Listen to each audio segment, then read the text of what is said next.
Hello friends, welcome back to our channel. ఏపీలో మరొకసారి మనకు టెట్ నోటిఫికేషన్ 2026 అయితే రాబోతుంది. అది కూడా వెరీ సూన్ అయితే రాబోతుంది అనమాట. కంప్లీట్ డీటెయిల్స్ అయితే చెప్తాను. కొత్త సిలబస్ చదువుకోవాలని చెప్పి కూడా చాలామంది అడుగుతున్నారు. ఎందుకంటే కొత్త టెక్స్ట్ బుక్స్ అనేవి వచ్చాయి, అంటే సిలబస్ అనేది చేంజ్ అయింది కదా.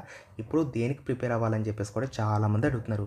వాటి గురించి కూడా క్లియర్గా చెప్తాను. అండ్ అలాగే మనకు నెక్స్ట్ డిఎస్సి నోటిఫికేషన్ ఎప్పుడు ఉంటుంది ఏంటి కంప్లీట్గా తెలుసుకుందాం. తప్పకుండా వీడియోని లైక్ చేసి మీ ఫ్రెండ్స్కి షేర్ చేయండి. అలాగే సబ్స్క్రైబ్ చేసుకోండి, ఎందుకంటే డిఎస్సి రిలేటెడ్గా టెట్ రిలేటెడ్గా మన ఛానల్ ద్వారా మీకు ఎప్పటికప్పుడు అప్డేటెడ్ ఇన్ఫర్మేషన్ అయితే ఖచ్చితంగా తెలియజేస్తూ ఉంటాం. కాబట్టి వీడియోని లైక్ చేసి వాచ్ చేయండి. ఇక డీటెయిల్స్ అయితే చూద్దాం ఫ్రెండ్స్. సో ఫస్ట్ ఈరోజు మనం చూసుకోవచ్చు, త్వరలో టెట్ నిర్వహణ షెడ్యూల్పై నేడు నిర్ణయం, అంటే ఈరోజే ఒక నిర్ణయం అయితే తీసుకుంటున్నారు. సో టెట్ నోటిఫికేషన్ కూడా మనం వెరీ సూన్ అయితే ఎక్స్పెక్ట్ చేస్తున్నాము. చాలామంది డిఎస్సి నోటిఫికేషన్ వస్తుందని చెప్పేసి చాలామంది చెప్పారు. నేను ప్రీవియస్గానే చెప్పాను, డిఎస్సి వచ్చే ముందు ఖచ్చితంగా టెట్ ఖచ్చితంగా పెడతారు అని చెప్పేసి చెప్పడం జరిగింది. సేమ్ అదే విధంగా ఇప్పుడు కూడా మనకు టెట్ నోటిఫికేషన్ ఇవ్వడానికి ప్రభుత్వం చూస్తుంది. చూడండి, ఇన్ఫర్మేషన్ ఒకసారి చూసుకున్నట్లయితే ఉపాధ్యాయ అర్హత పరీక్ష టెట్ను త్వరలో నిర్వహించాలని పాఠశాల విద్యాశాఖ నిర్ణయించింది. సర్వీసులో ఉన్న ఉపాధ్యాయులకు కూడా టెట్ తప్పనిసరి కావడంతో ఈసారి టెట్ కీలకంగా అయితే మారనుంది. ఈ నేపథ్యంలో దీని నిర్వహణకు సంబంధించినటువంటి షెడ్యూల్పై పాఠశాల విద్యాశాఖ గురువారం నిర్ణయం తీసుకోనుందని చెప్పేసి అధికార వర్గాలు అయితే వెల్లడించాయి. అంటే ఏంటి అంటే, మనం గతంలో కూడా టెట్ పెట్టారు, బట్ ఏంటంటే చాలామంది ఉపాధ్యాయులుగా ఉండి టెట్ రాశారు కదా, వాళ్ళు చాలామంది ఫెయిల్ అయిపోయారు. సగానికి పైగానే ఫెయిల్ అయిపోయారు. అందుకోసం ఏంటి అంటే ఈసారి మళ్ళీ వాళ్ళకి అవకాశం కల్పిస్తూ మళ్ళీ నోటిఫికేషన్ ఇవ్వాలని చెప్పేసి వాళ్ళు చూస్తున్నారు. అండ్ అలాగే డిఎస్సి వచ్చే ముందు మరొకసారి టెట్ పెడితే బాగుంటుందని చెప్పేసి ఆలోచన కూడా ఉంది. కాబట్టి ఇప్పుడు మళ్ళీ ఈ యొక్క టెట్ అంశం అనేది మళ్ళీ మన ముందుకైతే వచ్చింది. దీనికి సంబంధించి ఈరోజు అయితే మనకి నిర్ణయం అయితే తీసుకుంటున్నారు. కాబట్టి ఖచ్చితంగా దాన్ని అయితే దృష్టిలో పెట్టుకోండి ఫ్రెండ్స్, ఓకేనా. సో జాబ్ క్యాలెండర్ ప్రకారం చూసుకున్నట్లయితే అక్టోబర్లో డిఎస్సి నోటిఫికేషన్ వెలువడుతుంది. అంటే మనకు డిఎస్సి ఎప్పుడు వస్తుంది, వన్స్ టెట్ అనేది కంప్లీట్ అవ్వాలి. టెట్ కంప్లీట్ అవ్వాలంటే ఖచ్చితంగా ఒక 2 months అయితే పడుతుంది కదా టైము. ఆ తర్వాత మళ్ళీ మనకి ఏమైనా అబ్జెక్షన్స్ ఉంటే మళ్ళీ ఏదైనా ఇష్యూస్ ఇవన్నీ కూడా రావచ్చు. కాబట్టి ఒక 2 to 3 months అయితే ఖచ్చితంగా అట్లీస్ట్ పడుతుంది. తర్వాత మనకి అక్టోబర్ మంత్లో డిఎస్సి నోటిఫికేషన్ అయితే వెలువడుతుంది అనమాట. కొత్తగా బీఈడి మరియు డిఈడి చదివినటువంటి వారి కోసం ఈ యొక్క టెట్ అయితే నిర్వహించాల్సిన అయితే అవసరం అయితే ఉంది. అయితే ఈసారి ఇన్ సర్వీస్ టీచర్లకు కూడా టెట్ రాసేందుకు సిద్ధమవుతుండడం ప్రాధాన్యతను సంతరించుకుంది. అంటే ఏంటంటే ఆల్రెడీ టీచర్స్గా పనిచేస్తున్న వాళ్ళు కూడా టెట్ అయితే రాస్తున్నారు.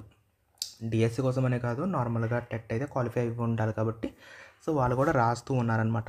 సో దానికోసం ఈసారి మళ్ళీ మనకు టెట్ అయితే పెట్టే అవకాశాలు ఎక్కువగా ఉన్నాయని చెప్పేసి కూడా మెన్షన్ చేస్తున్నారు. దానికి సంబంధించి ఈరోజే మనకి అప్డేట్ వస్తుందని చెప్పేసి చెప్పారు. వెయిట్ చేయండి, ఖచ్చితంగా అప్డేట్ వస్తే తెలియజేస్తాను. టెట్ కోసం ఉపాధ్యాయులు ఎదురుచూపులు. చూడండి, సాధారణంగా టెట్ నోటిఫికేషన్ కోసం నిరుద్యోగులు ఎదురు చూస్తూ ఉంటారు, కానీ ఈసారి ఉపాధ్యాయులే దానికోసం ఎదురు చూస్తున్నారు ఫ్రెండ్స్. అంటే ఏంటంటే డిఎస్సి కోసం మాత్రమే కాకుండా నార్మల్గా ఇన్ సర్వీస్ టీచర్స్ ఉంటారు కదా, వాళ్ళు కూడా టెట్ కోసం వెయిట్ చేస్తున్నారు. ఎందుకంటే టెట్ గతంలో క్వాలిఫై కాలేదు చాలామంది. ఏంటంటే కొన్ని కోర్టు కేసులు ఇవన్నీ వేశారు, బట్ ఏంటంటే అవన్నీ కూడా చెల్లట్లేదు. ఎందుకంటే ఖచ్చితంగా టెట్ అనేది క్వాలిఫై అవ్వాల్సిందే అని చెప్పేసి ఒక రూల్ పెట్టారు. కాబట్టి డెఫినెట్గా వాళ్ళు ఎవరైతే ఫెయిల్ అయ్యారో వాళ్ళు మళ్ళీ రాయాల్సిందే, మళ్ళీ క్వాలిఫై కావాల్సిందే. గతేడాది సుప్రీంకోర్టు ఇచ్చినటువంటి కీలక తీర్పు ఎందుకు కారణం, టెట్ అర్హత లేకుండా ఉపాధ్యాయులుగా కొనసాగుతున్న వారంతా 2 ఏళ్లలో టెట్ రాసి అర్హత సాధించాలని సుప్రీంకోర్టు స్పష్టం చేసింది. అప్పటి నుంచి దీనిపై దేశవ్యాప్తంగా ఆందోళనలు కూడా జరుగుతున్నాయి. కాగా ఇటీవల దీనిపై ఓ రివ్యూ పిటిషన్ను విచారించిన సుప్రీము అర్హతకు మరో ఏడాది గడువు అయితే పెంచింది, కానీ మినహాయింపు మాత్రం ఇవ్వలేదు. కానీ ఏటా 2 సార్లు టెట్ నిర్వహించాలని చెప్పి సుప్రీంకోర్టు రాష్ట్రాలను ఆదేశించింది. రాష్ట్రంలో 2011కు ముందు టీచర్ ఉద్యోగాలు పొందిన వారికి టెట్ అయితే లేదు. అలాంటి వారందరూ దాదాపు చూసుకుంటే 1,00,000 మంది ఉన్నారు. వాళ్ళందరూ క్వాలిఫై కావాలి. మనకి లాస్ట్ టైం టెట్ నోటిఫికేషన్ వచ్చినప్పుడు ఏంటంటే వాళ్ళు ధీమాగా ఉన్నారు, ఏంటంటే ఇదంతా పని అవ్వదు అని చెప్పేసి అనుకున్నారు. బట్ ఏంటంటే ఫైనల్గా సో వాళ్ళకి అనుకూలంగా తీర్పు అయితే రాలేదు. కాబట్టి వాళ్ళందరూ టెట్ క్వాలిఫై కావాల్సిందే. కాబట్టి ఎవరైతే గతంలో ఫెయిల్ అయ్యారో వాళ్ళందరూ మళ్ళీ టెట్ అయితే రాయాల్సిందే. వాళ్ళందరూ కూడా ఖచ్చితంగా పాస్ కావాలి, లేకపోతే 2 yearsలో మళ్ళీ కష్టమే వాళ్ళకి. సో అప్పుడు రాసినప్పుడు ఏంటంటే 15,000 చిల్లర మంది టీచర్స్ మాత్రమే పాస్ అయ్యారు, మిగతా వాళ్ళందరూ కూడా ఫెయిల్ అయ్యారు. వాళ్ళందరూ మళ్ళీ ఇప్పుడు టెట్ అయితే రాయాల్సి ఉంటుంది. కొంతమంది టెట్ ఎగ్జామ్ కూడా రాయలేదన్నమాట. సో ఇప్పుడు రివ్యూ పిటిషన్లోనూ మినహాయింపు దక్కకపోవడంతో ఈసారి ఎక్కువ మంది టీచర్స్ టెట్ రాసే అవకాశం అయితే ఉందని చెప్పి ఈరోజు అప్డేట్లో అయితే మనం చూడొచ్చు. అండ్ అలాగే ఇప్పుడు ఏంటి అంటే మనకు టెట్ నోటిఫికేషన్ ఎప్పుడు వస్తుంది, ఈరోజు మనకి అప్డేట్ ఇస్తారు. నిర్వహణ షెడ్యూల్పై ఈరోజు అప్డేట్ ఇస్తే కనుక డేట్స్ వచ్చేస్తాయి. డేట్స్ వచ్చేసిన తర్వాత మీకు క్లారిటీ వస్తుంది.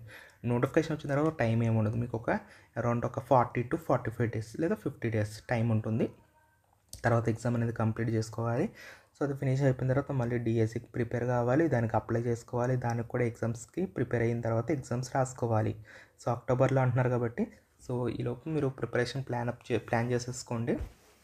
ఇప్పుడు సిలబస్ గురించి మాట్లాడుకుందాం, ఎందుకంటే సిలబస్ అనేది మారింది కదా. అంటే స్కూల్స్కి కొత్త టెక్స్ట్ బుక్స్ అనేవి రావడం జరిగింది. మరి అవి చదవాలా పాతవి చదవాలా అంటే ప్రస్తుతానికి టెట్కి మాత్రం మీరు పాతవి చదివితే సరిపోతుంది. ఓకేనా. సో డిఎస్సికి మాత్రం ఖచ్చితంగా అప్డేటెడ్ సిలబస్ పెట్టే ఛాన్సెస్ ఉంటుంది, అక్కడ వాళ్ళు మెన్షన్ చేస్తారు, ప్రాబ్లం ఏమీ లేదు. ప్రజెంట్ యాజ్ ఆఫ్ నో చూసుకున్నట్లయితే టెట్కి మాత్రం సో గతంలో ఏదైతే మనకు సిలబస్ ఉందో సో దాన్ని ప్రిపేర్ అయితే సరిపోతుంది.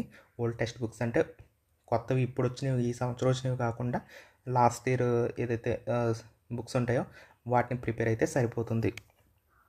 సో ఈసారికి చాలామంది అడుగుతున్నారు వేకెన్సీస్ ఏ విధంగా ఉండే ఛాన్సెస్ ఉంటాయని చెప్పి.